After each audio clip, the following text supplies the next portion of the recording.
l'épisode est terminé. Il est temps de réagir à chaud. J'ai trop bien fait mon cosplay. Il est vraiment trop beau. J'en peux plus. Autant de temps juste pour ça. Ruby Sunday est une jeune femme extrêmement malchanceuse. Malchanceuse ou plutôt harcelée par une bande de gobelins? Nouvelle ère, nouveau docteur, nouvelle compagne. C'est un épisode de Noël frais et fun, et ça fait super longtemps qu'on n'en avait pas eu dans ce genre-là. C'est un ton parfait pour un épisode festif, pour un début de docteur, et aussi pour une nouvelle ère. L'épisode réussit son pari d'être un excellent point d'entrée pour les nouveaux spectateurs. Même si Disney+ l'appelle Spécial 4. Les concepts sont réintroduits progressivement à travers le personnage de Ruby, comme ça avait été le cas avec Amy et Rose dans les épisodes Rose et The 11th Hour. On découvre grâce à elle un tout nouveau docteur, frais, pétillant, excellent chanteur et danseur. Et maintenant, j'espère très fort avoir une chanson à chaque épisode, ça ravirait mon petit cœur. Moi je suis en train de danser là. Il danse merveilleusement bien. Ah, c'est dommage que vous ratiez ça. Il est super à l'aise avec son corps, il arrive à se mouvoir absolument n'importe comment. Tu parles encore de moi là. Shooting à toi.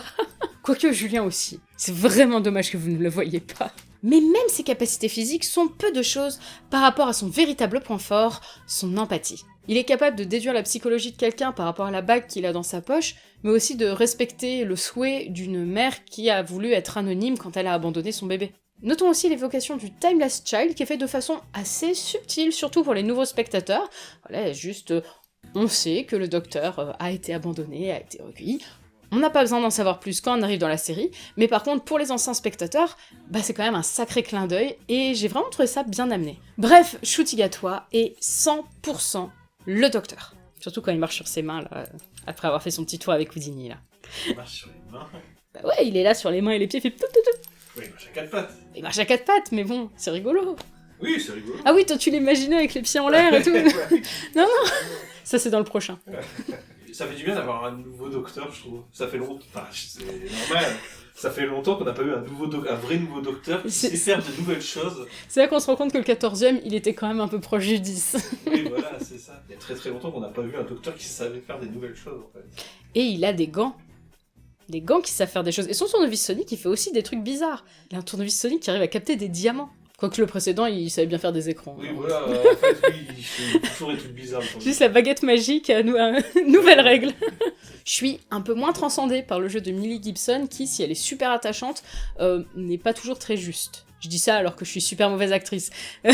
Sans rancune, Millie. Si tu regardes la vidéo. Mais le principal, c'est que je trouve qu'on sent une véritable alchimie avec Shooting à toi. J'ai hâte de voir Ruby prendre un peu en profondeur, parce que pour l'instant, en fait, on l'a surtout vu par le prisme de sa famille, un petit peu aussi sa relation avec ses amis. J'ai envie d'en savoir plus sur vraiment elle-même. Je pense aussi qu'on risque de revoir souvent sa famille, peut-être même sa rue, de manière plus globale. Ok, la mère de Ruby est touchante, la grand-mère Ronchon est super amusante, mais la voisine, c'est qui cette voisine? Est-ce que c'est une gentille? Est-ce que c'est une méchante? On ne sait pas. Incroyable, un vrai mystère! Un mystère bien établi! Est-ce que c'est pas juste un personnage qu'ils ont foutu comme ça et qui en fait n'a rien à voir avec toute l'histoire? Ça va être Suzanne ou la Rani! Moi, je dirais que c'est une dame du temps qu'on ne connaît pas encore. Mais elle avait l'air d'être surprise de voir un Tardis au début. Ouais, est-ce qu'elle ferait pas semblant au début? Ou alors c'est pas Suzanne et c'est juste une boîte de téléphone, une boîte de police. Ah oui, Donc, ça du peut coup, juste être une dame du temps qui reconnaît pas le Tardis tout de suite, mais quand elle le voit se dématérialiser, elle comprend. Ouais. Ah. Par contre, ils ont enfin mis du méta dans Doctor Who. Ça faisait... Le quatrième mur, là, Mais ouais, quand ils pètent le quatrième mur, moi j'adore ça. Moi, c'est vraiment ma raison de vivre, moi. C'est ce que t'espérais, Avec plus le avec le Toymaker, ouais. Bref, c'est une excellente mise en place. Mais, donc on ne sait pas si ce sera une gentille ou une méchante. Par contre, on a eu des vrais méchants dans l'épisode, les gobelins, qui font des petits coups un peu malicieux à droite à gauche, qui ont de vraies répercussions. Et c'est quand même pas toujours le cas pour les méchants dans Doctor Who, qui est de vrais effets à ce qu'ils font. Désolé encore d'intervenir, mais c'est des Gremlins. Tu veux venir là? Mais par contre, c'est Gremlins, c'est Gremlins. Mais par contre, ces gobelins, ils ont un véritable défaut. Ce sont les effets spéciaux numériques. Parce que quand ils sont comme ça, ils sont super moches. Alors que quand ils sont en latex, Ils sont vraiment sympas. Et du coup, à l'image, on voit très vite lesquels sont lesquels. De manière générale, je trouve que niveau effets spéciaux numériques, on a eu beaucoup mieux les années précédentes. Je trouve qu'il y a un certain retour en arrière. Voilà, je suis pas super convaincue par cet aspect-là. J'espère qu'ils vont continuer de développer un peu le côté marionnette, comme il y a pu avoir le cas là, et dans les épisodes des 60 ans. Parce que j'ai un peu l'impression que c'est ça leur force, et que ça pourrait peut-être venir compenser les effets spéciaux numériques un peu bancals par moment. Mis à part ça, c'est globalement plutôt joli, surtout les scènes avec l'église. Alors c'est pas transcendant, mais c'est joli, donc bon, ça se prend. Je vois quand même un autre défaut assez important sur l'épisode, c'est le rythme, qui est assez étrange, surtout sur les premières scènes qui s'enchaînent super bizarrement. Après, globalement, ça reste quand même fluide, ça se suit très bien, on est complètement accroché par l'épisode, donc bon, ça reste assez secondaire vu que l'histoire, je trouve, se tient plutôt bien. T'as l'exemple de la discothèque, là. Mais oui, la discothèque, c'est trop bizarre la façon dont la scène est agencée. En fait, elle est pas si mal. Elle est bien, enfin, l'idée est bonne, mais je trouve que la musique colle pas, et le montage est un peu bizarre. Mais n'empêche, la scène de la discothèque, point intéressant, beaucoup de gens s'étaient dit, avec la bande-annonce de l'épisode, se dire « mais qu'est-ce que le docteur va foutre en boîte ?» Alors déjà, il a le droit de s'amuser, hein.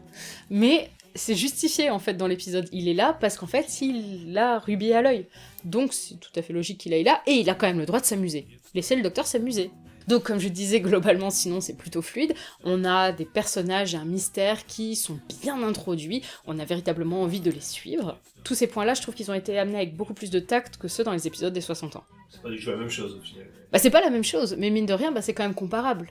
Parce que c'est sorti juste avant, j'avais un peu peur qu'on se retrouve avec des grosses facilités, des grosses ficelles comme on avait vu sur les 60 ans, et je trouve que c'est moins le cas, je trouve ça plus fluide. Et là, soudain, les gobelins s'en vont. Alors moi je suis là, je me dis, ils vont quand même pas finir l'épisode comme ça, c'est un peu nul comme fin. Eh bien non, messieurs, dames, rebondissement inattendu. Et ça m'a pété le crâne. J'ai trouvé ça brillant, c'était super bien amené. Et il y a quand même le docteur qui tue le roi gobelin, mais de façon assez hardcore. Un bon point pour la musique, qui ne ressent pas le besoin de nous dire en permanence « tu regardes un épisode de Noël, regarde, j'ai mis des clochettes partout !» Et bon point aussi pour les chansons. J'espère qu'on va avoir des chansons tout le temps. Point négatif. Oui. Les chansons, elles sont pas traduites en VF. Oui, alors ça, gros point négatif de la VF. Bref, c'est un épisode léger et amusant, une excellente introduction à l'univers de Doctor Who, malgré un rythme parfois un peu bizarre et des effets spéciaux plutôt datés. C'est un bonheur de découvrir le duo électrique Ncuti Gatwa et Millie Gibson. Vivement le printemps pour la suite.